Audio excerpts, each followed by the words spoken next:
Previously on the Embracing the Journey podcast. I've always been true to myself, and I know some women have said they have lost themselves, right? Because of, the status and all of that kind of stuff and the accolades and all the attention that their husband receives, but I never felt that way. How did you know how to vet out like an authentic person that cared about Jess and not what Jess is all encompassing?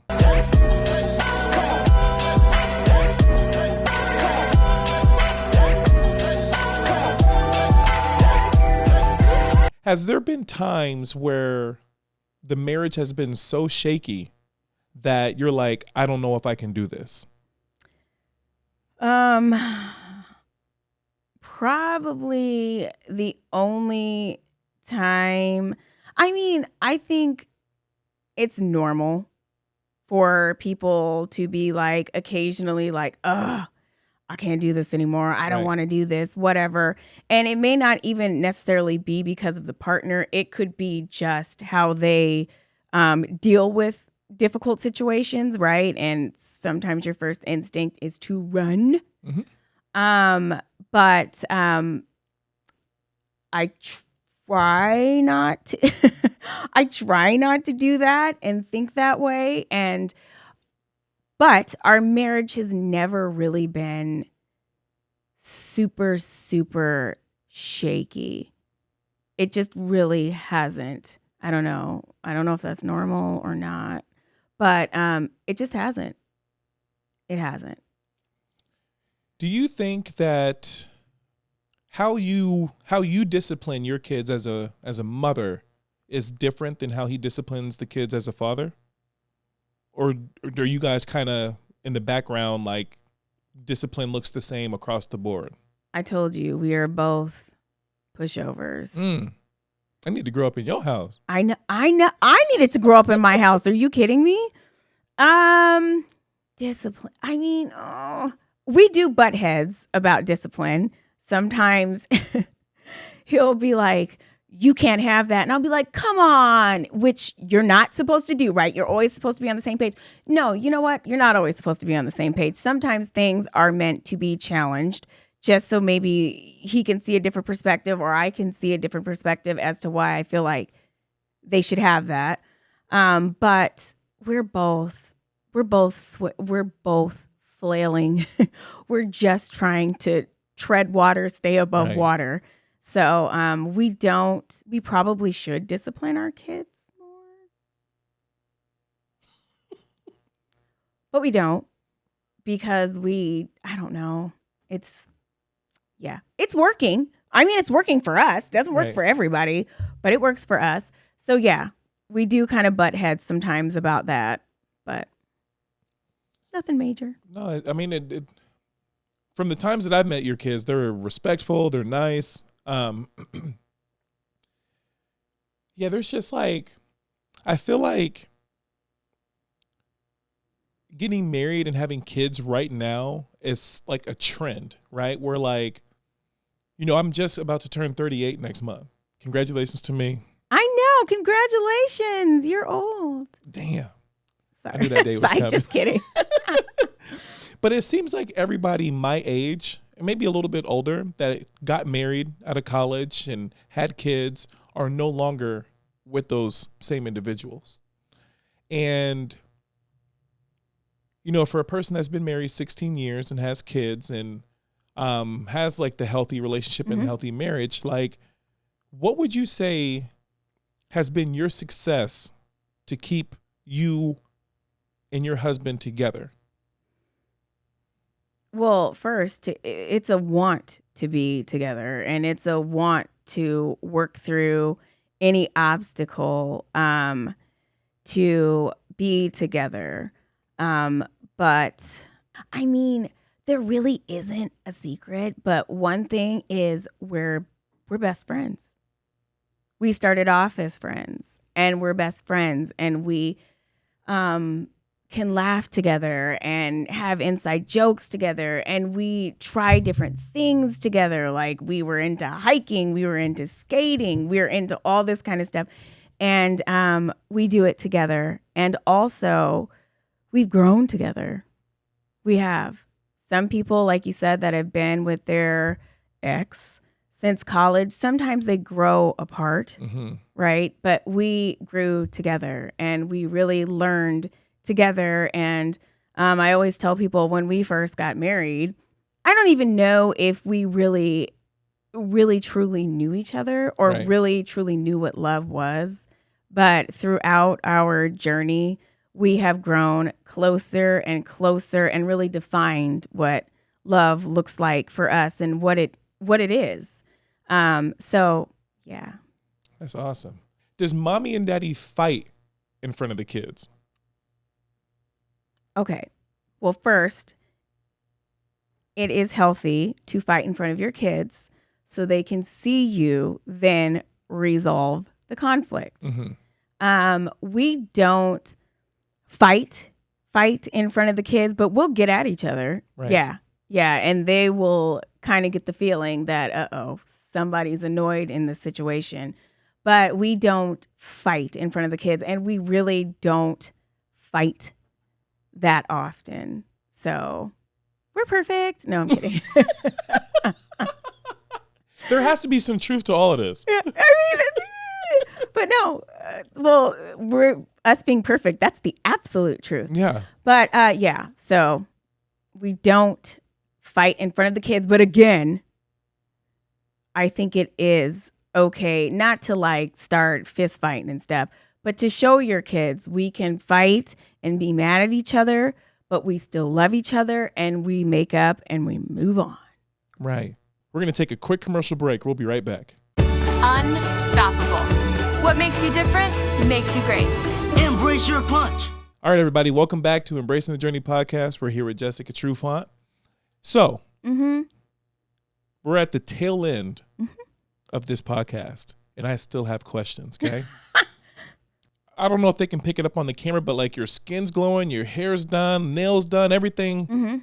How often are people stopping you and asking about the things that you use, the products that you got going on, the hair, the things like that? Like, I spoke to Marcus a while back, and he said you used to have a blog. I did. And was it like a beauty blog, fashion blog? What? It was a little bit of everything: fashion, beauty, parenting, stories about being an NFL wife. Yeah.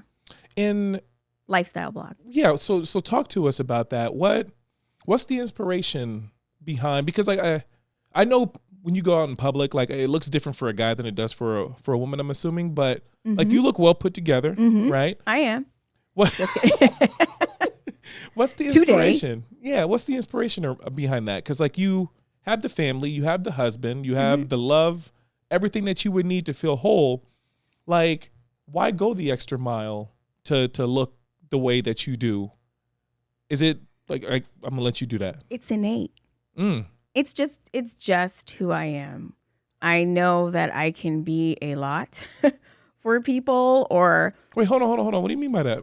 Just because of the hair, the nails, the rings, the outfit. It's like, especially little kids. Like at my daughter's school, I'll never forget, her friend said that I was scary because I was too shiny. Right. Because when I would come in and maybe have my rings and my hair and, all of that kind of stuff. Anyways, it's like for little kids, I'm just like a treat. They're not sure where to land their eyes. Right. But this is who I am. This is who I am. When I met Marcus, I was wearing makeup. My hair was done, all of that kind of stuff. So I'm just being myself. Although I am in sweats. Right. I was just telling Marcus, I remember when I had 3 kids. And he was playing, and I would get fully dressed, put on heels, and push a double stroller with a little kickboard attached to the back where my oldest daughter would stand through the mall. And just do your thing. And shop. Now, no kids are going with me, number 1. Right. Number 2, I'm in and out. And number 3, I look like I've just woke up. And I'm good with that. Feeling great about it. I feel great about it. And plus, I'm really into makeup. And skincare, and it's like an art for me. And so, yeah, and clothes. It's self-expression, everything. Yeah.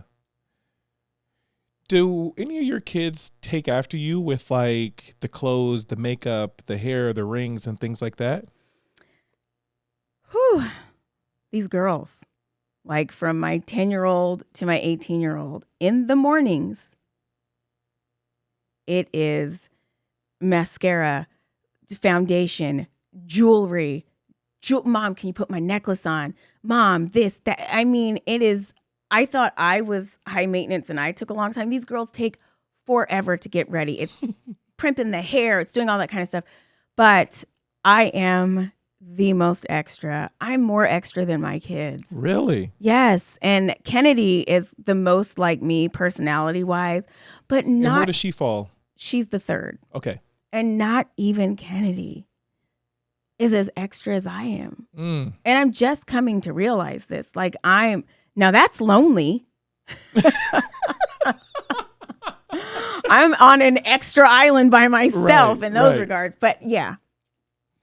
No, I love that. And I like the fact that you just embrace it, right? Like you know it's who you are. You know it's what you like. I can't help it. Right. But I feel like a lot of people looking in would be like, you don't even have to do all that. It shouldn't be about that. And you shouldn't show up to your kids at school like that. But if this is like a way for you to express yourself, it should just stop right then and there, right? Like you should just worry about what you got going on and let them worry about what they got going on. Right. For people that don't know you, what would you tell them about you? For those who are tuning in right now that have never met you, never knew, maybe this is the closest they've ever been to an NFL wife. What would be one thing that you would want them to walk away with about Jessica Trufant? That I am not as scary as I look. I'm approachable. Is this like tooting my horn or something? What are we doing right now? Toot toot. If you ain't gonna toot it, I'll toot it. That I love people, and I'm very, what you see is what you get. So don't be alarmed. I'm passionate about things, so don't be alarmed.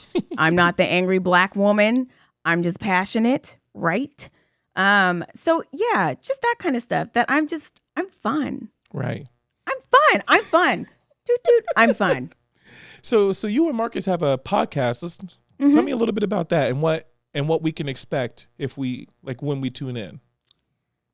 Mayhem. We have a podcast, the Truly Unruly Podcast. And it's me and Marcus, and Kel is the producer of the show.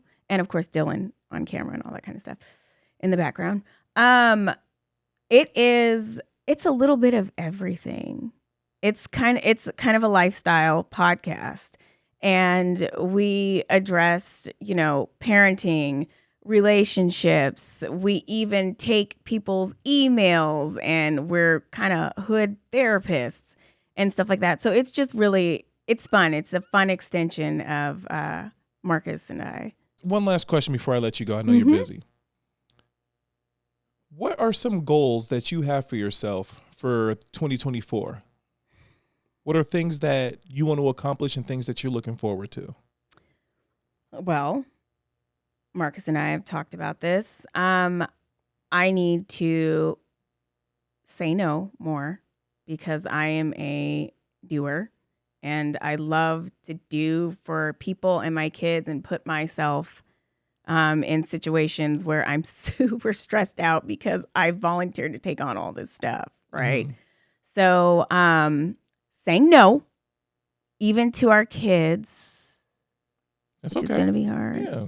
And just taking care of myself, because I take care. Don't let all of this fool you, because it's not like that every day. And in taking care of all of these kids and, making sure Marcus's needs are met, I've kind of neglected my own just over the past few years. And so I kind of want to get back to, just kind of taking it easy. And again, saying no allows me to take more time for myself. And I want to go back to school and get my master's. So In what? I don't know now. It was going to be like social justice and women's rights, but I think I'm going to switch and do something that has to do possibly with therapy. But I heard that you have to do like how many hours in like 5,000 or something like that. I don't have time for that. Yeah, no, I could imagine. But we'll see. So those are just some really, some of it is a must. It's not even a goal. I must do that. I must condition myself to say no and take care of myself. But going back to school is definitely something that I want to do in 2024. Good. Well, we're cheering you on. Thank you. All right, everybody. I want to thank you guys for tuning in. This has been another episode of Embracing the Journey podcast, and we will see you guys next month.